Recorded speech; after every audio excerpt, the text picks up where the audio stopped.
இது சாட்டர்டே எடுத்த ஒரு மணி லாக். பிரேக்ஃபாஸ்ட்டுக்கு நான் தோசை தான் ஊற்றிருந்தேன். தோசைக்கு சைடிஷாக தேங்காய் சட்னி அரைச்சிருந்தேன். இந்த தேங்காய் சட்னிக்கு அரை மூடி தேங்காய், கொஞ்சம் பொட்டுக்கல்ல, ஒரு துண்டு இஞ்சி, 2 பல் பூண்டு, கொஞ்சம் கொத்தமல்லி தழை போட்டு தேங்காய் சட்னி அரைச்சி எடுத்துக்கிட்டேன். சட்னியை தாளிக்கிறதுக்கு எண்ணெய் ஊற்றி கடுகு கருவேப்பிலை போட்டு நம்ம சட்னியை தாளித்து எடுத்துக்கலாம்.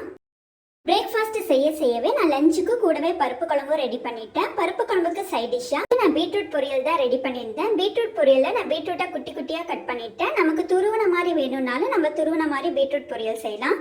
இந்த பீட்ரூட் பொரியலுக்கு ஒரு கடாயில் எண்ணெய் ஊற்றி 2 சீரகம் போட்டு ஒரு ஆனியனை குட்டியாக கட் பண்ணி சேர்த்திருக்கேன். ஆனியன் கூடிய காரத்துக்கு ஏற்ப நம்ம 2 வரமிளகாவும் ஆட் பண்ணிக்கலாம். ஆனியன் பாதி குக்கானதும் நம்ம குட்டி குட்டியாக கட் பண்ணி வச்சிருக்க பீட்ரூட் இது கூட நம்ம ஆட் பண்ணிக்கலாம்.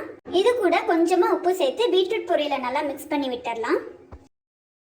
பீட்ரூட் பொரியலுக்கு தண்ணி எதுவும் ஊற்ற தேவையில்ல. அடுப்பு சிம்லே வச்சு பீட்ரூட்டை நல்லா வேக வச்சிடலாம். அவ்வளோதான். இன்னைக்கு லஞ்சுக்கு சிம்பிளாக பருப்பு குழம்பு பீட்ரூட் பொரியல் செஞ்சுட்டேன். நீங்கள் என்ன செஞ்சீங்கன்னு கமெண்ட் பண்ணுங்க.